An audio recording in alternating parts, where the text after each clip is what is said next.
දැන් මහන්සි වුණාම තිබහ වුණාම වතුර වුණාට වැඩිය මොන හරි ෆෘට් ජූස් එකක් වගේ තිබුණා නම් හොඳයිනේ. හැබැයි ඉතින් අර සෞඛ්‍ය ගැන වැඩිපුර හිතනවා නම් අපිට තියෙන කෘත්‍රිම බීම වර්ග බොන එකත් ප්‍රශ්නයක් නේ. මේ ඒකට හොඳ විසඳුමක් තියෙනවා. මේ තියෙන්නේ මේ Disney Ceylon wood Apple drink එක. මේක තියෙන්නේ මේ වගේ පැකට් එකක. මේ පැකට් එක ඇතුලේ මේ සැෂේ පැකට්ස් තියෙනවා 10ක්.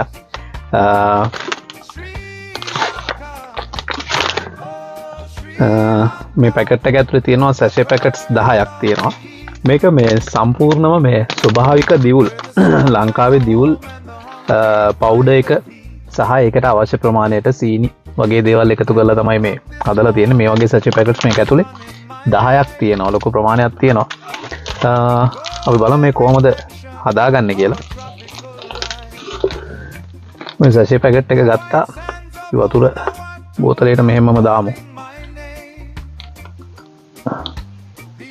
සෑහෙන ප්‍රමාණයක් තියෙනවා මේකේ දියුල් කුඩු. මේ මං හිතන්නේ මේක ග්‍රෑම් 30ක විතර ප්‍රමාණයක් තියෙනවා.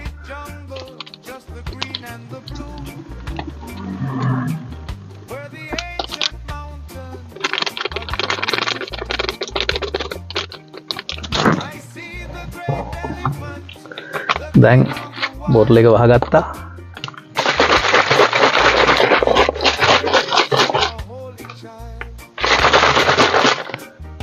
හොඳට කලවම් කරගත්තා. මේ තියෙන්නේ දියුල් ඩ්‍රින්ක් එක. නියමයි. හොඳ ස්වභාවික දියුල් පානයක් තියෙනවා. මේ හොඳට දිය වෙලා තියෙනවා.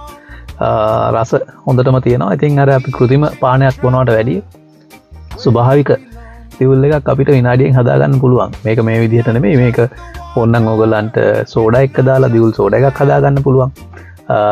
කිරිත් එක්ක එකතු කරලා දියුල් කිරි එකක් හදාගන්න පුළුවන්. මිල්ක් ෂේක් එකක් වෙනත් විදිහකට මේ ඕන විදිහකට මේ ස්වභාවික දියුල් පානයක් හදාගන්න පුළුවන් මේ දියුල් පවුඩර් එකෙන්. ඉතින් UK ඉන්නෝ නම් UK වලත් ගන්න පුළුවන් දැන්. සිලොන් ෂොප් එකෙන් ගන්නත් පුළුවන්. disney.co.uk අපේ ඔන්ලයින් ෂොප් එකෙන් ගන්නත් පුළුවන්. ලංකාවේ ඉන්නවනේ ඉතින් ඔයගොල්ලන් දන්නවනේ සයිට් එක disney.lk. ඇවිල්ලා ඕඩර් කරන්න. ගෙදරටම ගන්න පුළුවන්. right.